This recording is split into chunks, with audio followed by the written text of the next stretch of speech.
je vous écoute. C'est Deborah Cooper. Vous savez, de Side Creek Lane. Oui, oui. Il faut que vous veniez tout de suite. Vous avez encore aperçu des rôdeurs, madame? Non, non, j'ai vu une jeune fille. Elle était poursuivie par un homme dans les bois. Oh, je préparais une tarte aux pommes quand j'ai entendu crier. Je l'ai vue à travers la moustiquaire. Elle avait une robe rouge. Elle s'est enfuie dans la forêt. L'homme courait derrière elle. D'accord, je vous envoie tout de suite une patrouille, madame Cooper. Surtout, restez où vous êtes. Après cet appel, c'est l'agent Travis qui se rend sur place. Il connaît bien la vieille dame, elle vit seule et a peur de tout. Elle appelle souvent pour signaler des bruits suspects autour de sa maison. Et à chaque fois, il se déplace pour rien. Seulement, ce jour-là, il n'imagine pas ce qui va suivre. En inspectant l'orée de la forêt, il trouve rapidement un morceau de tissu rouge. Alors il s'enfonce et découvre un peu plus loin des cheveux blonds et des traces de sang. C'est à ce moment qu'il comprend que cette fois, Deborah Cooper n'a pas rêvé. Il s'est bien passé quelque chose. Il appelle tout de suite son chef en renfort. Quelques minutes plus tard, la centrale de la police reçoit un second appel. C'est encore Deborah Cooper. La jeune fille serait finalement venue se réfugier chez elle. Mais quand ils reviennent vers la maison, Travis et son chef entendent un coup de feu. Ils se mettent à courir, mais il est trop tard. Ils retrouvent la vieille dame assassinée. Et sur place, aucune trace de la jeune fille. On apprend rapidement qu'elle s'appellerait Nola Kellergan. Son père aurait signalé sa disparition un peu plus tôt. La seule chose que les policiers remarquent, c'est une voiture qui n'a rien à faire là ce jour-là. Une Chevrolet Monte Carlo noire. Malheureusement, ils finissent par perdre sa trace.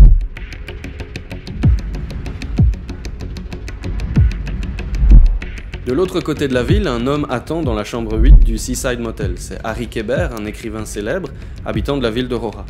Depuis plusieurs mois, il vit une relation secrète avec Nola. Problème, elle n'a que 15 ans et lui 34.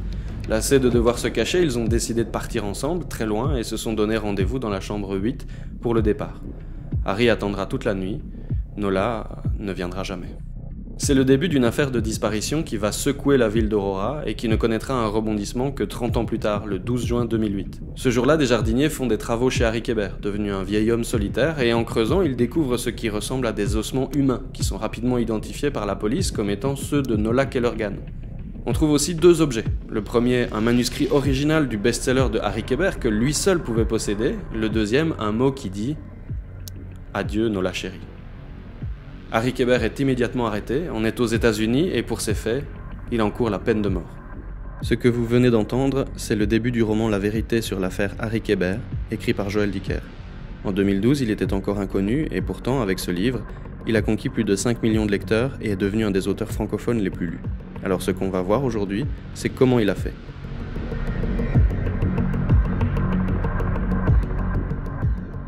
J'ai lu beaucoup de critiques du roman pour préparer cette vidéo et une chose qui revenait souvent était le sentiment d'être emporté par l'histoire dès le début. En gros, plus on lit, plus on veut savoir ce qui s'est passé. Il y a dans ces premières pages quelque chose d'irrésistiblement intriguant, mais quoi ? Dans un polar classique, on commence généralement par la découverte d'un corps et à ce stade, le lecteur peut envisager n'importe quel coupable. Le tueur pourrait être un proche, un ami, un collègue ou même un inconnu. L'intérêt de la lecture, c'est donc surtout de savoir par qui la victime a été tuée et pourquoi. Dicker, lui, ne commence pas par la découverte, mais par une disparition. On apprend la mort de Nola qu'après 50 pages, et au moment de la révélation, on a encore, comme les enquêteurs, l'espoir de la retrouver vivante. La découverte de son cadavre n'est donc pas un point de départ, c'est déjà un rebondissement. Et c'est là qu'il faut que je vous parle du concept d'énigme impossible. Plutôt que de nous laisser imaginer n'importe quel coupable, Dicker fait volontairement pointer tous les indices vers Harry. Vous aviez un suspect à l'époque ? Il hésita un instant, puis il me dit « Ça n'a jamais été officiel, mais il y avait Harry. On avait nos raisons. Je veux dire, 3 mois après son arrivée à Aurora, la petite Kellergan disparaissait. Étrange coïncidence, non? Et surtout, quelle voiture conduisait-il à cette époque? Une Chevrolet Monte Carlo noire. Mais les éléments contre lui n'étaient pas suffisants. Au fond, ce manuscrit est la preuve que nous recherchions il y a 33 ans. Seulement, quelque chose nous dit que ça ne peut pas être Harry. D'abord parce que si c'était si simple, l'histoire ne serait pas intéressante. Mais aussi parce qu'il y a des détails étranges. S'il l'a tué, pourquoi faire creuser des jardiniers là où il l'avait enterré? Pourquoi laisser des indices confondants avec le corps? Et puis surtout, pourquoi Harry jure-t-il qu'il est innocent? Vous êtes un type courageux. Je n'en ai jamais douté. Je jure ici que je suis innocent des crimes dont on m'accuse. Néanmoins, je pense que je vais passer quelque temps en prison et vous avez mieux à faire que de vous occuper de moi. Occupez-vous de votre carrière, Occupez-vous de votre roman que vous devez rendre à la fin du mois à votre éditeur. Votre carrière est le plus important à mes yeux. Ne perdez pas votre temps avec moi. Après seulement 50 pages, on a l'intime conviction que malgré les indices, tout le monde se trompe, que Harry n'est pas coupable, mais on est dans la position délicate d'un enquêteur qui a une intuition sans la moindre preuve pour l'étayer. Alors pour confirmer que vous aviez vu juste, que vous aviez raison contre tous, il n'y a qu'une solution, lire le roman. Et sans même vous en rendre compte, vous venez de passer de lecteur passif à enquêteur impliqué. On est au tout début du roman, et vous mourrez déjà d'envie de connaître la suite. L'énigme impossible, c'est sa première technique. Mais Joel Dicker ne fait que commencer, parce que jusqu'ici, j'ai volontairement écarté un élément majeur de l'intrigue. Le narrateur de cette histoire, ce n'est ni Harry Kéber l'accusé, ni Travis le premier sur les lieux, ni même le chef de la police. En fait, c'est peut-être la dernière personne à laquelle on s'attendrait.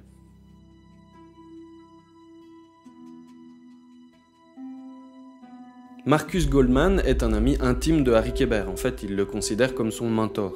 Je vous ai dit que Harry était un écrivain célèbre, Marcus a été son étudiant avant de publier à son tour un best-seller. Joel Dicker a choisi de raconter toute l'histoire sous le point de vue de Marcus. Pourquoi ? Après tout, ça ne lui apportera que des problèmes. Un civil, en principe, n'a pas le droit d'enquêter, il n'a pas de badge pour faire parler les suspects, pas de mandat pour perquisitionner et aucun moyen de consulter les preuves. Pendant tout le roman, Dicker va être obligé de ruser pour qu'il puisse enquêter. Alors pourquoi est-ce qu'il s'inflige autant de contraintes facilement évitables ? Pour comprendre, il faut savoir ce qu'est un enjeu. Dans la dramaturgie, Yves Lavandier définit le concept comme enjeu. Ce qu'un personnage, souvent le protagoniste, peut gagner ou perdre selon qu'il atteint ou pas son objectif. L'enjeu est une source de motivation pour les personnages et peut être de nature psychologique ou est inconsciente. De son intensité dépendent la force de l'identification émotionnelle et l'intérêt du spectateur à suivre l'histoire du protagoniste. Et le problème dans beaucoup de polars, c'est que les enjeux sont faibles. Après tout, le but d'un enquêteur, c'est de résoudre le crime. Autrement dit, de faire son job, rien de plus. Alors Dicker se pose une question, comment je peux rendre les enjeux de l'enquête beaucoup plus forts ? Et il finit par trouver la solution, il crée le personnage de Marcus. Les liens qui m'unissaient à Harry, et sur lesquels je reviendrai un peu plus loin dans ce récit, étaient très forts. Il était entré dans ma vie au cours de l'année 1998, lorsque j'intégrais l'université de Burroughs, Massachusetts. À cette époque, il avait 57 ans.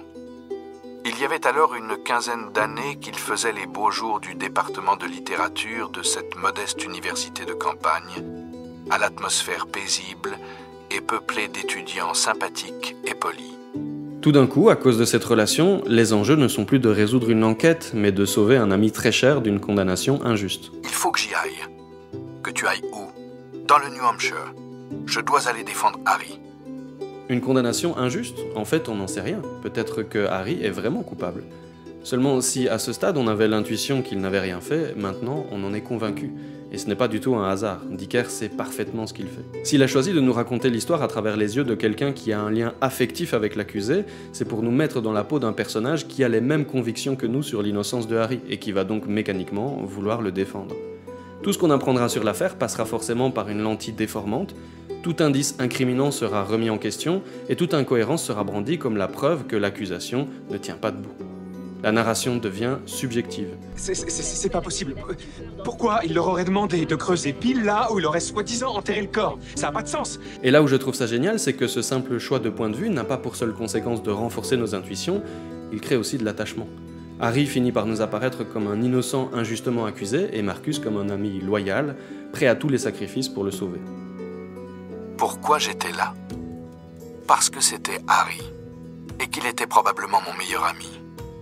Car aussi étonnant que cela pût paraître, et je ne le réalisais moi-même qu'à ce moment-là, Harry était l'ami le plus précieux que j'avais. Durant mes années de lycée et d'université, j'avais été incapable de nouer des relations étroites avec des amis de mon âge, de ceux qu'on garde pour toujours. Dans ma vie, je n'avais que Harry, et étrangement, il n'était pas question pour moi de savoir s'il était coupable ou non de ce dont on l'accusait. La réponse ne changeait rien à l'amitié profonde que je lui portais. Et si n'importe qui s'arrêterait là en se disant que c'était déjà très bien, Dicker, lui, est déterminé à tirer tous les avantages de ses choix de narration. Parce que maintenant qu'on s'attache au personnage de Marcus, il peut à son tour être utilisé pour augmenter encore les enjeux. Et si cet écrivain était en panne d'inspiration au début de l'histoire ? Et ici, son éditeur lui demandait des comptes. Et s'il lui proposait d'écrire un livre sur l'affaire Harry Kéber? Si vous faites ce livre, j'annule votre précédent contrat et je vous offre en plus un demi-million de dollars d'avance pour vous remercier de votre coopération. Je refusai net et Barnaski s'énerva. Eh bien, puisque vous voulez jouer les mauvais bougres, Goldman, je vais m'y mettre aussi. J'attends un manuscrit dans exactement 11 jours. Sinon, c'est le procès et la ruine. Il me raccrocha au nez. Maintenant, Marcus doit découvrir la vérité non seulement pour sauver son ami, mais aussi parce que son éditeur le menace de procès. Et vous ne lisez plus seulement pour savoir si Harry va échapper à la chaise électrique, mais aussi pour savoir si Marcus va s'en sortir. Et alors que vous pensiez qu'il ne pouvait pas aller plus loin, il arrive encore à trouver des idées. Je ne retournai à la maison que bien plus tard. C'est en arrivant à la porte d'entrée principale que je trouvai le mot qu'une main anonyme avait déposé pendant mon absence. Une enveloppe toute simple, sans aucune indication, à l'intérieur de laquelle je trouvais un message tapé à l'ordinateur et qui disait « Rentre chez toi, Goldman ». Maintenant, c'est sûr, quelqu'un veut empêcher Marcus de découvrir la vérité. Alors oui, la lettre de menace, c'est un coup classique, on le trouve déjà chez Agatha Christie, mais ici les implications sont plus importantes. Parce que si on cherche à entraver Marcus, ça veut dire qu'on avait raison. Il y a bien quelqu'un qui, depuis le début, a tout intérêt à ce que Harry Kéber soit inculpé. À ce stade, vous avez un personnage, Marcus, auquel vous vous êtes déjà attaché sans vous en rendre compte. Vous connaissez son objectif, découvrir la vérité, et vous savez pourquoi c'est important pour lui. À la fois pour sauver son ami et pour éviter un procès coûteux. Il m'a fallu plusieurs minutes pour analyser tout ça et pourtant, croyez-le ou non, on en est à peine à la page 100. Si vous ne l'aviez pas encore remarqué, maintenant ça doit vous sembler évident, Dicker est efficace. Seulement des pages, il en reste encore 700 et un bon début ne suffira pas à tenir le lecteur jusqu'au bout. Il va falloir autre chose, mais quoi ?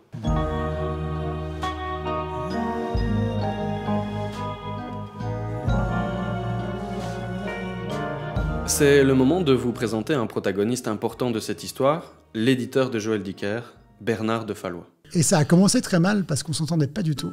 Et au moment où mon premier roman est paru, Les Derniers jours de nos pères, qu'il a fait paraître, mais il l'a fait paraître dans un moment où, et lui et moi, on était un peu dans des moments de notre vie où on n'était pas au top niveau. Et puis on s'est rencontrés pour de vrai, on s'est acceptés, on a communiqué.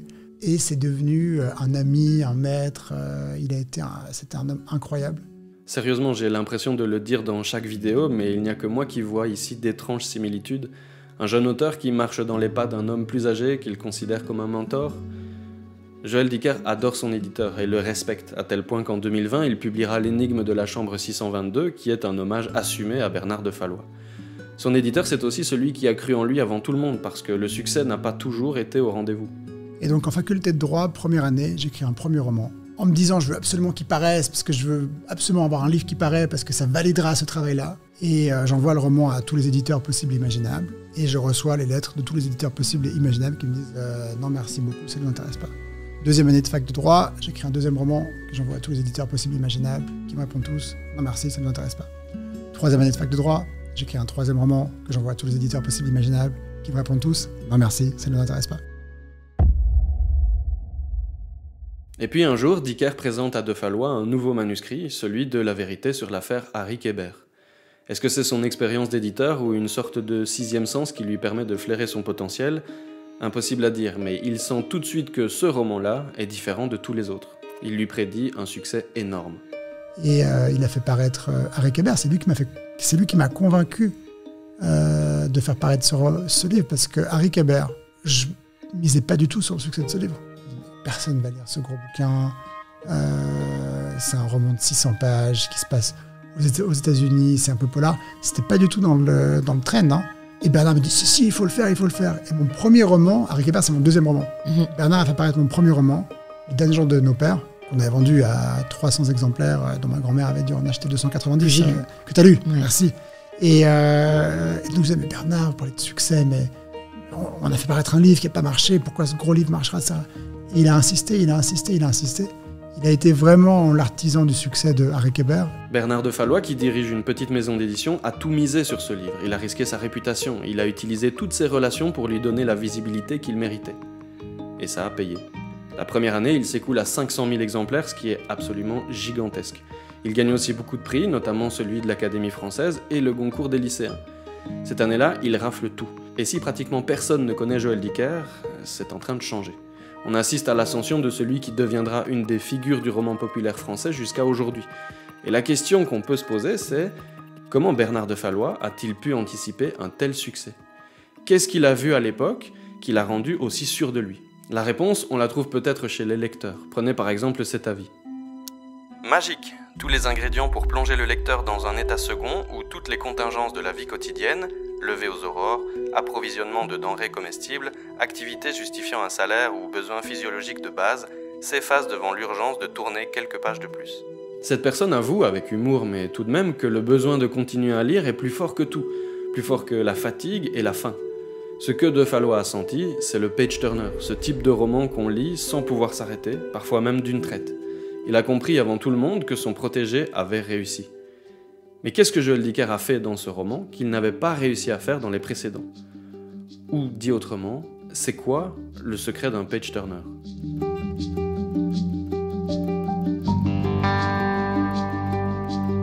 Je me branchais immédiatement sur une chaîne d'information. À l'écran, je découvris, stupéfait, des images de la maison de Goose Cove, et j'entendis le présentateur qui expliquait « C'est ici, dans sa maison d'Aurora, dans le New Hampshire, que l'écrivain Harry Kéber a été arrêté aujourd'hui, après que la police a déterré des restes humains dans sa propriété. D'après les premiers éléments de l'enquête, il pourrait s'agir du corps de Nola Kellergan, une jeune fille de la région qui avait disparu de son domicile en août 1975 à l'âge de 15 ans, sans que l'on ait jamais su ce qu'il en était advenu. » Pour comprendre comment fonctionne un page-turner, il va falloir faire un peu d'introspection. Arrêtez-vous, prenez du recul. Demandez-vous pourquoi, à ce stade, vous avez envie de lire la suite et vous verrez que la réponse est une question. Qu'est-ce qui va arriver à Harry? Est-ce qu'il va s'en sortir? Est-ce que Marcus découvrira la vérité à temps? Vous voulez la réponse, alors vous continuez de lire parce que le cerveau déteste ne pas savoir. Ce mécanisme porte un nom que vous connaissez déjà forcément, ça s'appelle le suspense. Tenez, on va placer ce suspense sur la ligne du temps du roman. À gauche, c'est la page 1, et à droite, la dernière page. Dans l'édition de poche, on se pose ces questions vers la page 55, et elles trouvent leur résolution à la page 798. Là, vous devriez facilement repérer un problème. Pendant 743 pages, on n'a que l'espoir d'obtenir cette réponse comme motivation. C'est trop faible et il y a des chances qu'on se lasse. Alors une solution consiste à introduire d'autres questions au cours de l'histoire et à révéler certaines réponses plus tôt, ce qui pourrait donner quelque chose comme ça. C'est déjà mieux, mais un page-turner, c'est un roman qui vous donne constamment envie de tourner les pages. On en est encore loin. Alors et si je vous disais qu'il existe un autre type de suspense? Un type de question que tout le monde connaît, mais auquel personne ne pense parce que justement, il est généralement amalgamé avec l'autre. Il s'écoula 3 jours pendant lesquels les analyses ADN et les empreintes dentaires confirmèrent que le squelette découvert à Goose Cove était bien celui de Nola Kellergan. L'examen des ossements permit d'établir qu'il s'agissait d'un enfant d'une quinzaine d'années, ce qui indiquait que Nola était morte plus ou moins au moment de sa disparition. Mais surtout, une fracture de l'arrière de son crâne permettait d'affirmer avec certitude, même plus de 30 ans après les faits, que la victime était morte d'au moins un coup qu'elle avait reçu. Nola Kellergan avait été battue à mort.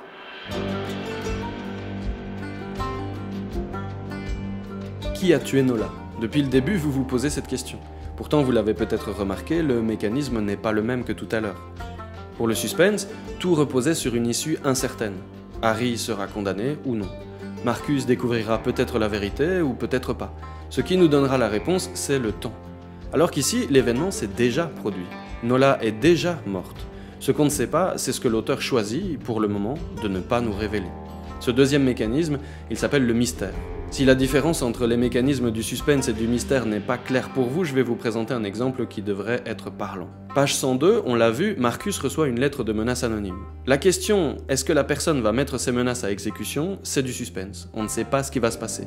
Mais la question, qui a écrit cette lettre et pourquoi, ça c'est du mystère. On ne sait pas ce que l'auteur a choisi de nous cacher pour l'instant.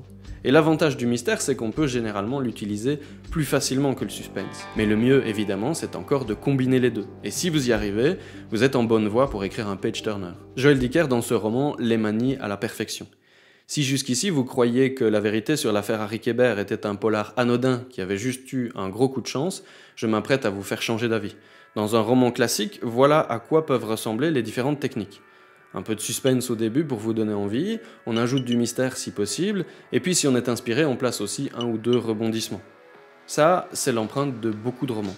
Maintenant, vous vous souvenez quand je vous ai dit que Dicker était efficace et qu'il arrivait à caser beaucoup d'éléments très rapidement en les faisant jouer ensemble ?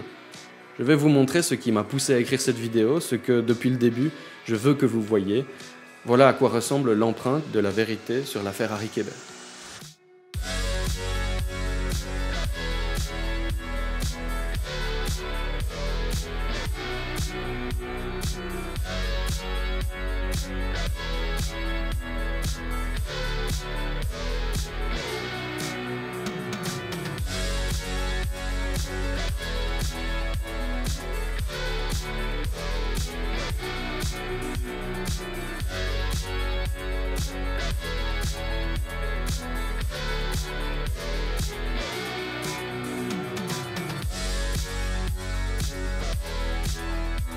Il y a beaucoup de choses, alors on va faire dans l'ordre. Déjà, remarquez à quel point le suspense et le mystère sont absolument partout.